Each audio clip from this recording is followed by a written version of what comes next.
Et c'est l'édito avec Fabrice Coustet. Bonjour Fabrice. Bonjour Lucie, bonjour à tous. Alors ce matin on parle du pétrole et les cours du pétrole qui ont touché lundi dernier leur plus bas niveau depuis près de 7 ans, en cause notamment la décision de l'OPEP de ne pas réduire la production. Allez, lundi, hier, plus bas, coup de froid en tout cas sur les matières premières et notamment sur l'or noir avec un baril de brut léger américain, le fameux WTI, tombé nettement en dessous de la barre symbolique des 40 $. Le baril européen ne fait d'ailleurs pas mieux et chute lui aussi en dessous de 42 $, un plus bas depuis 2009. L'addition est salée pour tous ceux qui avaient misé sur un rebond du baril de brut. Le prix du baril a en effet dévissé de plus de 60% en 18 mois, passant de 115 $ à moins de 40 $ donc aujourd'hui.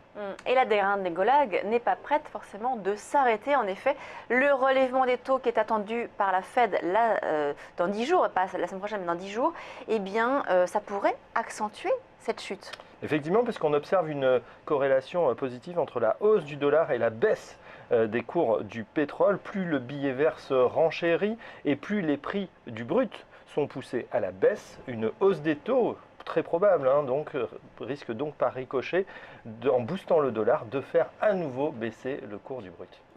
Et en dépit de la chute des prix du pétrole, l'OPEP a décidé donc vendredi dernier lors de sa réunion à Vienne de maintenir sa production à au niveau actuel. C'est vrai qu'on en avait déjà parlé la semaine dernière, on s'attendait à ce statu quo et donc sans surprise, même si certains membres de l'OPEP tels que le Nigeria, le Venezuela ou encore l'Algérie commencent à souffrir de la faiblesse des cours, eh bien l'OPEP, Arabie Saoudite en tête, a décidé de maintenir sa production, actuellement 32 millions de barils par jour. C'est un tiers du pétrole mondial qui est produit.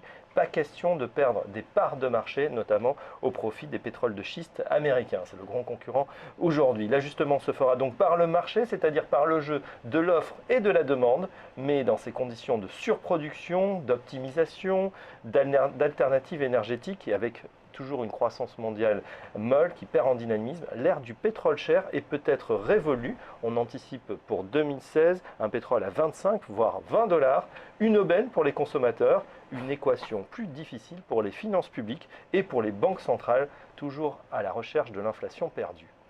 Merci Fabrice, c'est la fin de Direct Marché. On se retrouve dès demain à 8h30 pour une nouvelle émission. Vous pouvez nous suivre sur les réseaux sociaux, à la fois Twitter et Facebook, pour revoir certains de nos commentaires sur les émissions. Le site tvfinance.fr également pour revoir toutes les interviews et les émissions, donc Direct Marché, Direct Gestion, également Direct Investisseur. Je vous laisse maintenant en compagnie donc de Fabrice pour Direct Gestion dès 9h30 et à 10h ce sera Direct Investisseur.